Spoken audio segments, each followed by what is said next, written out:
Opening.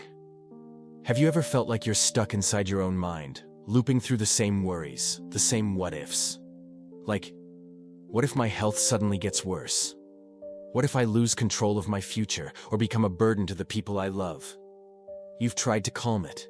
You've tried to control it. But no matter what you do, the anxiety always finds a way back. And here's the truth. That cycle, that inner storm, doesn't have to continue. You can begin changing it today, right now. Not by pushing it away, but by understanding what it's really trying to tell you. In Buddhist wisdom, anxiety isn't something to fight. It's a message, a mirror, a moment asking you to listen, not to fear.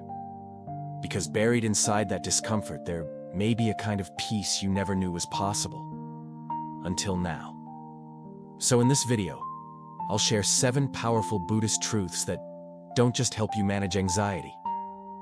They help you rise above it with clarity, with compassion, and with strength. And if you're over 60 and ready for something deeper than another breathing trick, stay with me. This might be the shift your heart has been waiting for. Part 1. The mind is not you. Thoughts are not truths. Let me ask you something. Something many of us have likely experienced, but rarely dare to face head-on. Have you ever had a sudden anxious thought flash through your mind, like a dark cloud rolling in, and it ends up drowning what could have been a perfectly bright, beautiful day? Maybe it was just a brief worry about the future, a vague question like, what if I lose everything I have? Or a subtle sense of unease, a whisper inside, saying, something isn't right, but I don't even know what it is. And then, from that one passing thought, something strange begins to happen. Your chest tightens, like there's a heavy stone pressing down. Your breathing becomes shallow, rushed. Your body tenses, as if facing real danger, even though everything around you is perfectly safe and calm.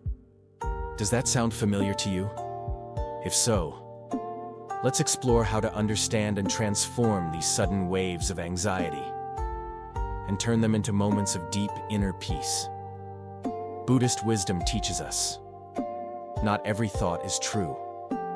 Just because a thought appears doesn't mean it deserves our belief or our attachment.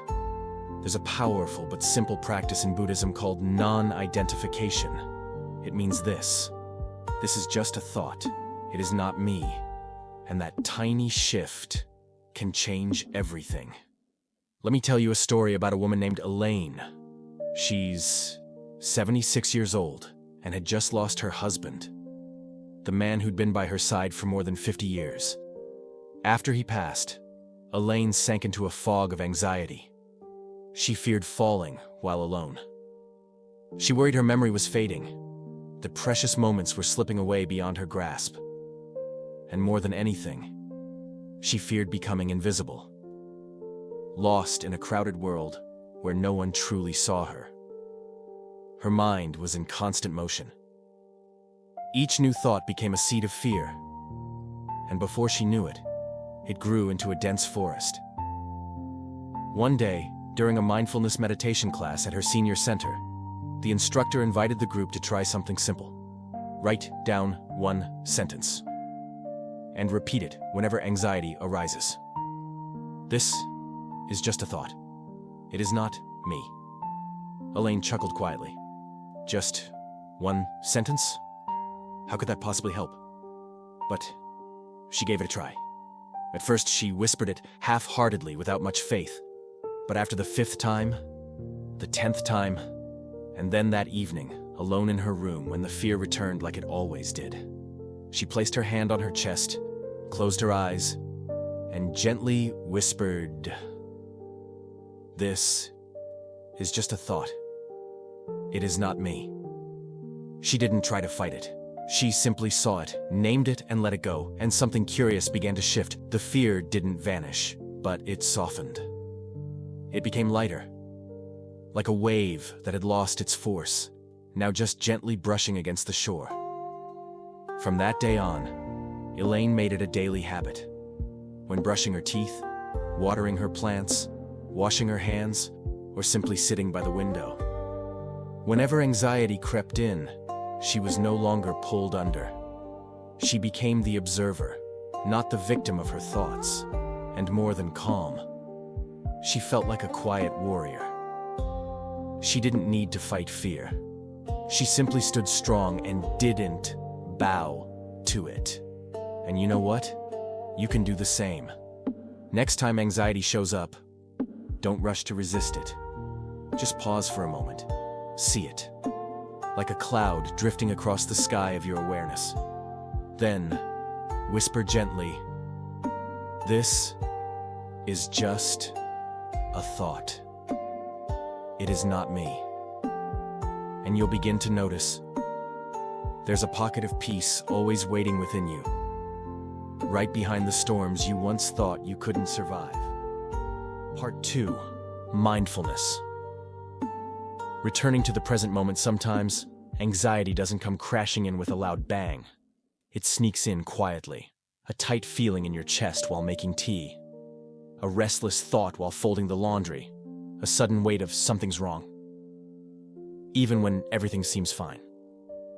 Especially for those living alone, or adjusting to a quieter phase of life. These moments can pile up. You're not in danger, but you're not at peace either. This is where mindfulness becomes a lifeline. In Buddhism, mindfulness isn't about clearing your mind. It's about gently coming back to what's already here. Your breath, your footsteps, the warmth of your hands, the sound of birds outside your window.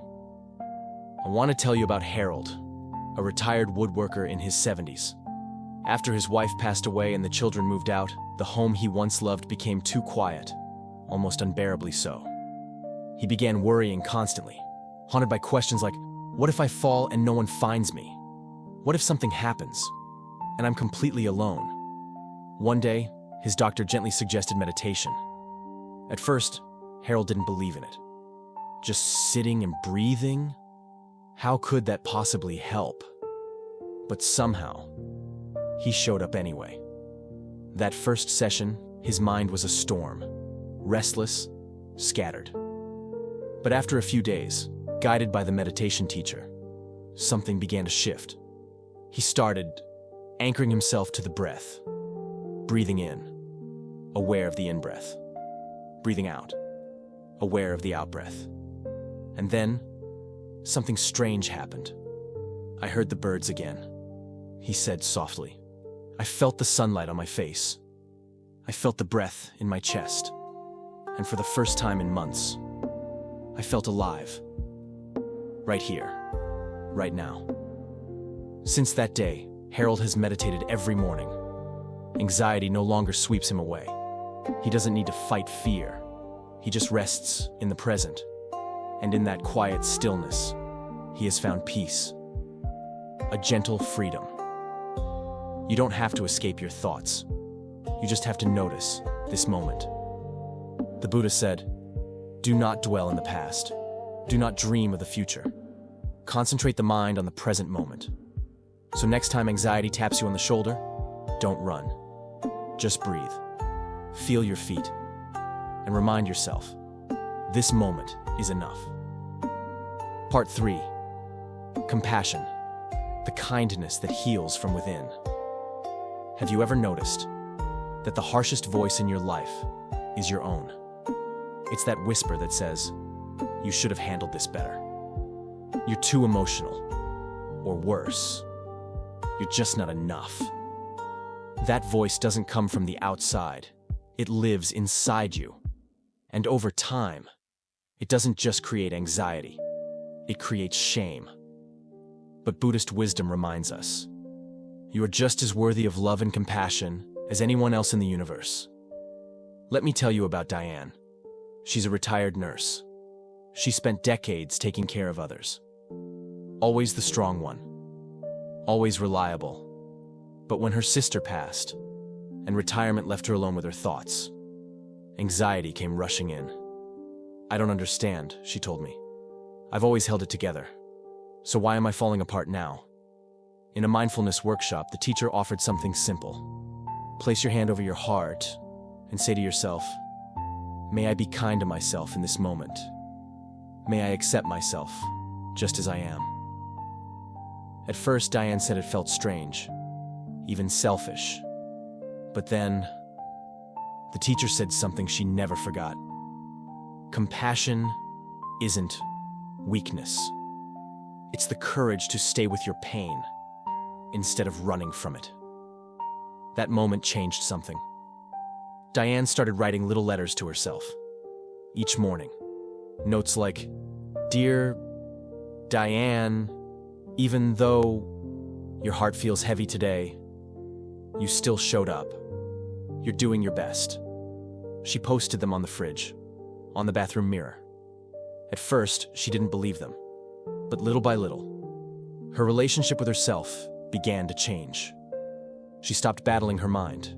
Instead of lying awake in silent panic, she whispered, "I'm tired, but I'm trying. And I'm not alone." When she forgot something, she didn't scold herself. She smiled and said, "I'm only human." She didn't run from sadness anymore. She placed a hand over her chest, breathed deeply, and let herself feel. Not to fix, but to be with it. That's where the healing began. It wasn't magic. It was the practice of small, loving acts, day by day. Diane began sleeping better. She didn't panic when the phone was quiet. And sometimes, she smiled for no reason. Because compassion doesn't erase the pain, but it softens it. It helps us carry it with gentleness. So next time your mind whispers, "You're not enough," place your hand on your heart, take a breath, and gently say, "Maybe I already am." Part 4. Not mine, not I, not self. Have you ever felt that anxiety is no longer a fleeting emotion, but has become ingrained in your very being? It's not just a feeling anymore. It's an identity. You no longer say, "I am feeling anxious," but come to believe, "I am an anxious person." And so, fear, weakness, insecurity gradually seep in, swallowing your true self, making you forget who you are and what is merely a passing emotion. But in Buddhist teachings, a gentle, yet deeply liberating truth awaits. You are not what you are feeling. Emotions are merely guests. You are the owner of this house. Guests come and go, but the owner always remains. Alert, steady, and profound. Just as the sky is not the clouds, it is merely the space for the clouds to pass through. I want to tell you about Walter, 82 years old. After his wife of 55 years passed away, he sank into a prolonged state of anxiety. He would say, "Some days, I didn't recognize myself anymore. Anxiety enveloped me in a thick fog. I felt as if I was that anxiety, nothing more." One day, he happened to attend a community meditation session. The instructor simply said gently, "Repeat silently to yourself, whenever a feeling or anxious thought arises, 'This is not mine. This is not I. This is not myself.'" Initially, Walter found it odd, even a little reluctant, but with a longing to escape his suffering, he followed along. Every time a wave of anxiety hit, whether it was the emptiness of waking up alone or the choking feeling when he saw his wife's photograph, he would place his hand on his chest, breathe slowly and silently, repeat those words like a whispered salvation. At first, it required immense conscious effort. Sometimes he'd forget. Sometimes he'd feel it was meaningless. But he persevered, day after day, week after week. He maintained it as a habit. When he woke up in the middle of the night, his heart heavy with worries, he repeated it. When he walked alone and felt lonely, he repeated it. When memories of his wife returned with a pang of regret, he repeated it. And then, something strange, almost unbelievable, began to happen. He still experienced anxiety. The waves of emotion still came and went, but he was no longer a victim drowned by them. Anxiety now felt like a breeze passing through the sky. He could feel it, but he wasn't carried away by it, no longer identifying himself with it. He began to realize there was a peaceful space between him and his emotions. As a result, Walter's life gradually transformed remarkably. He slept better, found joy in eating again. He no longer avoided social interaction, but began to open up more to his children, even volunteering at a community center. He even documented his experience in detail to share with his friends from the meditation class. With a radiant smile and eyes full of profound serenity, he realized that he was not the pain. He was the one observing that pain with compassion and understanding. That truth alone is enough to begin a profound journey of healing and to rediscover the inherent peace within yourself. Part 5. The root of anxiety: clinging and resistance. Have you ever felt trapped in a loop of anxiety? No matter how hard you try to escape, it always finds its way back. Perhaps the answer lies in understanding their deepest root. Today, we'll uncover 2 common psychological habits that most of us fall into, and they are the very source of endless suffering: clinging and resistance. Imagine this. Your mind is a vast river, and emotions are boats floating by. We cling to the boats we like, joy, success, and push away the ones we hate, fear, loss. The result? Life's natural flow becomes obstructed, and we get stuck in that very river, tired and uneasy. Does this sound familiar to you? Let me tell you a story about Arthur. 68 years old. He was once a brilliant architect, his life centered around precision drawings. They weren't just his job, they were his identity. But then came age. His eyesight weakened, his hands lost steadiness, and slowly, his ability to draw faded away. Arthur began to fall into an anxiety he had never known before. He wasn't just afraid of going blind. He felt like he was losing himself. "Who am I?" he asked me once. "If I'm no longer the architect who created masterpieces with his hands?" This wasn't just sorrow. It was an identity crisis. Why? Because Arthur was clinging tightly to an image, to a past version of himself, and resisting the natural changes of his body and his life. The Buddha once said, "From craving comes sorrow. From craving comes fear." But craving here isn't just about desire. It's the clinging we all do. To our identity, to our possessions, to our expectations, to even the good feelings we try to preserve. And when those things shift or disappear or fail to meet our hopes, anxiety follows, almost inevitably. So how do we free ourselves from this cycle? If anxiety is born from clinging and resistance, then liberation must come from letting go of that clinging and learning to accept what is. This isn't giving up. It isn't passive. It's not indifference. It's the courage to see life as it is, without needing to control every outcome. It's the wisdom to release the illusion of certainty and allow life, with all its ups and downs, to unfold naturally. When we stop clinging to, "It has to be this way," and stop resisting, "It can't be that way," something opens up inside us, like a river returning to its natural flow. And then, something beautiful happened to Arthur. Once he truly let go of the idea that his worth was tied to drawing, a new door opened inside his heart. He started reconnecting with the music of his the songs of his childhood, the rhythms of forgotten idols. He'd sit for hours, just listening, smiling, remembering.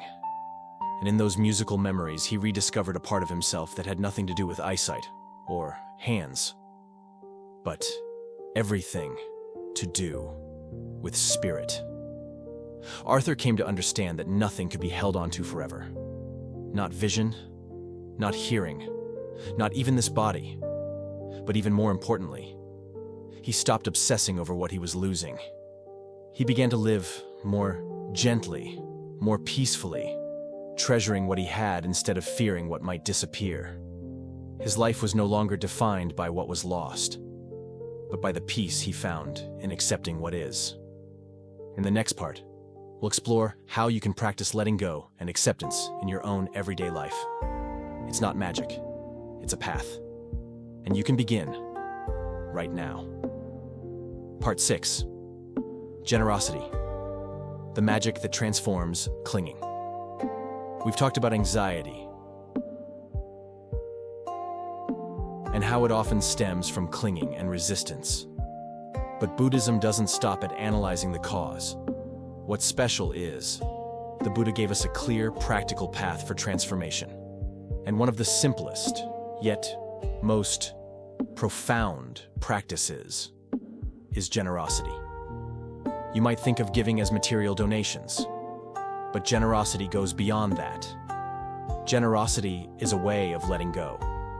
It's an act of opening the heart, of sharing positive energy, and most importantly, escaping the narrow prison of me, mine, for me. Because anxiety, at its core, is a contraction of the heart, while generosity is an expansion of loving kindness. As the Buddha once taught, if generosity is practiced correctly, you not only help others, you also liberate yourself. Let me tell you a story about Esther, 74 years old. After her husband passed away, she lived alone in their old home. The silence was suffocating. Each morning, she woke up feeling as if she was fading away. No one to talk to, no one to cook for, no one to pour tea for. Loneliness gnawed at her spirit, and she started believing, my life no longer matters. One morning she made soup, like she used to when her husband was alive. Suddenly, she thought of the elderly neighbor next door, a man who had suffered a stroke and now lived alone. She scooped an extra bowl, walked across the yard, and gently knocked on his door. No grand words, just simply, I made a little extra soup. Thought you might like some. She didn't wait for thanks. She didn't expect recognition. But in that moment, she felt alive again. Something softened inside her, quietly, peacefully. Not because she received something, but because she offered something from the very place that needed love most. Since that day, mornings didn't feel so heavy. She cooked. She brewed tea. She planted herbs and shared small pieces of her day with others around her. No one told her to do it, but with each simple act, she felt like a valuable thread in the fabric of life again. Giving is not about losing something. It's about lightening the invisible burden on your heart. A smile to a stranger, a kind word, a small act of help, like holding someone's hand or helping them stand, forgiving someone who hurt you long ago. These are all forms of giving that cost nothing, but can reach deep into the root of anxiety, isolation, and helplessness. Because when you give a part of yourself unconditionally, you also release part of the fear you've been unknowingly clinging to. Generosity, sometimes, is mindfulness in motion. You don't need to sit still in meditation. You don't need advanced teachings. You just need a heart that dares to open, and a willingness to take one small step beyond your closed self. That's where transformation begins. Part 7. Living the teachings, not just learning them. Have you spent a lot of time learning, reading books about peace and meditation? But why does anxiety still not completely disappear? Today, we're going to explore a simple truth with the power to change your life. It's about living the teachings, not just learning about them.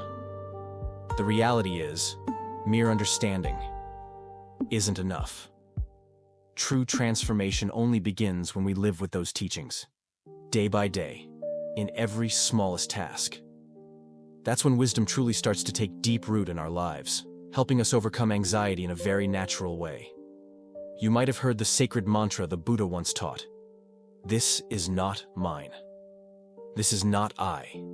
This is not myself. A wonderful concept, right? But have you ever truly practiced it? Not in a guided meditation session, but in the stillness of a sleepless night, when your mind races with worries? In the aching loneliness that arrives like an evening tide? Or in the silent regret over something you wish you could undo? This mantra isn't reserved for quiet meditation halls. It can echo in your own kitchen as you wash each dish. It can accompany you on a small street as you walk your dog, or when you gently swirl cool water in your mouth and feel its presence. Even in the stillness, as you listen to the breeze outside your window. Try to think, is there any moment in your day where you could apply this? I once met Mr. James, 69 years old. He used to believe that meditation was something mystical, a practice only for the enlightened, requiring hours of sitting still. But then, one day, he had a very simple realization while he was just wiping down his dining table. Mr. James wasn't trying to clean fast. He wasn't scrubbing vigorously. He simply slowed down, placed both hands gently on the cloth, and allowed himself to feel every smallest motion. The dampness of the cloth, the smooth texture of the wood, the gentle circle his hand was tracing. And most of all, he felt a calmness, a vast, quiet awareness rising from within. In that moment, it was as if nothing else mattered. No past, no future. Only this peaceful presence.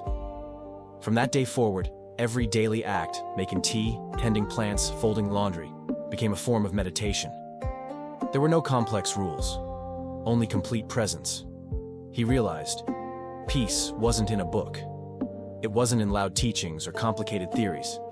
Peace lies in your breath, in your every action, in the softness of meeting life with full, conscious awareness. Here. Now. So, what about you? Are you ready to find that peace in your own everyday moments? Conclusion. Returning to your true self. You are not your anxiety. You are not the rising and falling waves of emotion you often call me.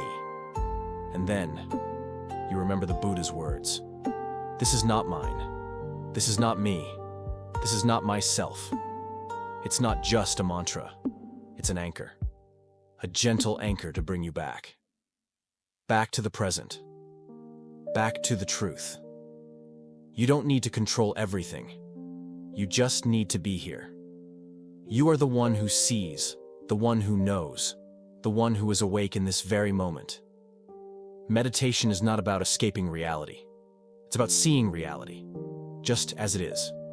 Not judging, not fixing, just seeing and allowing. When a wave of anxiety rises, instead of running from it, you pause. You observe it as something arising, staying for a while, and then fading. You place your hand gently over your heart. Feel your breath moving in and out, and softly whisper, "This is just a sensation. It's not me. It is coming, and it will go." That moment is your return to presence. Your return to truth, uncolored, unfiltered. From that place, you're no longer pulled by emotions. You see clearly. Anxiety is just a visitor. But you are the host, the master of your mind, the owner of your life, the one who walks with awareness, breath by breath. And when you step out of fear with mindfulness, you no longer wait for peace to arrive. You begin living fully in each tiny moment. Because now you know, peace isn't hidden in the future. It's right here, in this very breath. In the heart that is simply present and truly awake, just as it is. We've just completed a journey exploring 7 truths to end anxiety and gradually master our minds, according to the teachings of Buddhist wisdom. Perhaps you found a moment of stillness, a spark of hope through these words. That is the power of ancient wisdom and the immeasurable compassion of the Dharma. If you believe these teachings can bring peace to many others, then let's make it happen together. Click the subscribe button so we can continue this journey of discovering invaluable truths.